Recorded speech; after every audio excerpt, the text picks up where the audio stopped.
We're going to now extend our ideas of functions to what's called inverse functions.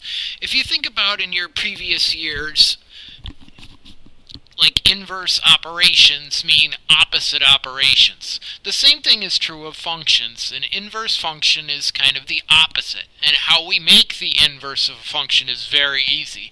All you do is you switch the x and the y. The input becomes the output becomes the input. This first function that I've given us, 1, 2, 3, 4, 5, 6, 7, 8, I'm going to label this as f of x.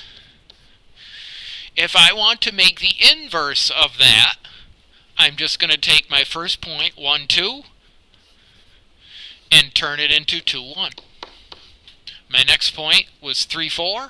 I'm now going to turn it into 4, 3. Next point is 5, 6. That'll become 6, 5. And last point, 7, 8, becomes 8, 7. As easy as that. And one thing to mention here, we have a notation for inverse function. So this new function that we've made, 2, 1, 4, 3, 6, 5, 8, 7, is the inverse of f.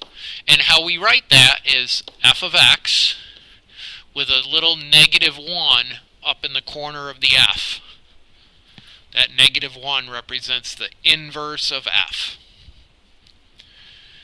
Now this is also a good time to demonstrate that this original relationship was a function, its inverse is a function, and when that happens, this is called a one-to-one function. You have a function and its inverse is a function, it is one-to-one. If our function is an equation instead of a set of ordered pairs, to write the inverse of the equation, you switch x and y,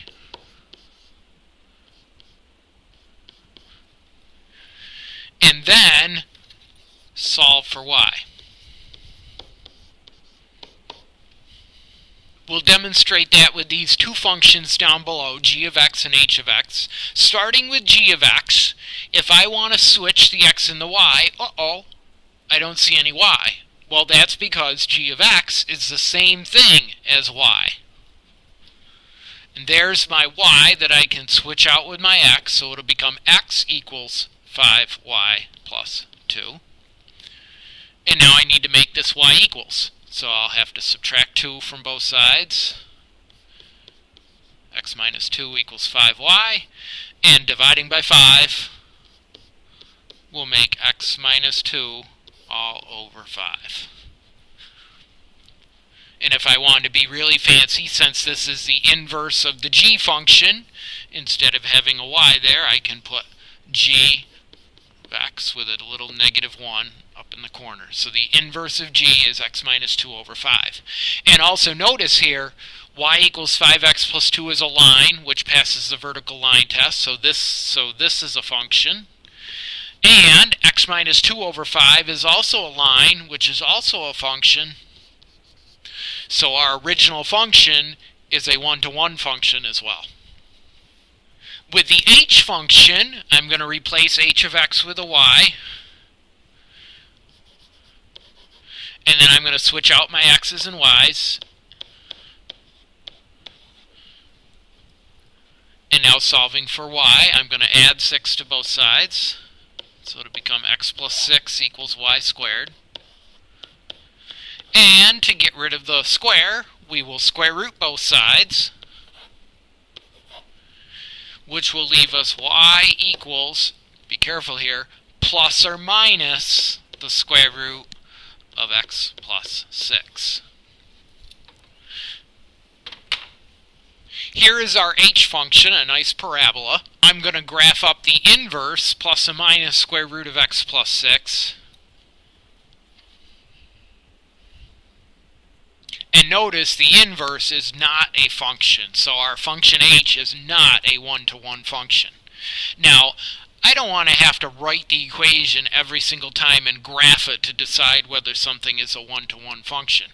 So in order to bypass all of that work, if I just want to know whether something is a one-to-one function, I can just look at its graph, and if it passes the vertical and horizontal line tests, it will be a one-to-one function. Here is the h function, our parabola, clearly passes the vertical line test, but when I start throwing horizontal lines on here, my horizontal line is going to hit my parabola in more than one place, which means there is repeated y values. Contrasting that with our g function, the line passes the vertical line test, and notice any horizontal line I throw on here is only going to hit that function once, which means its inverse will also be a function.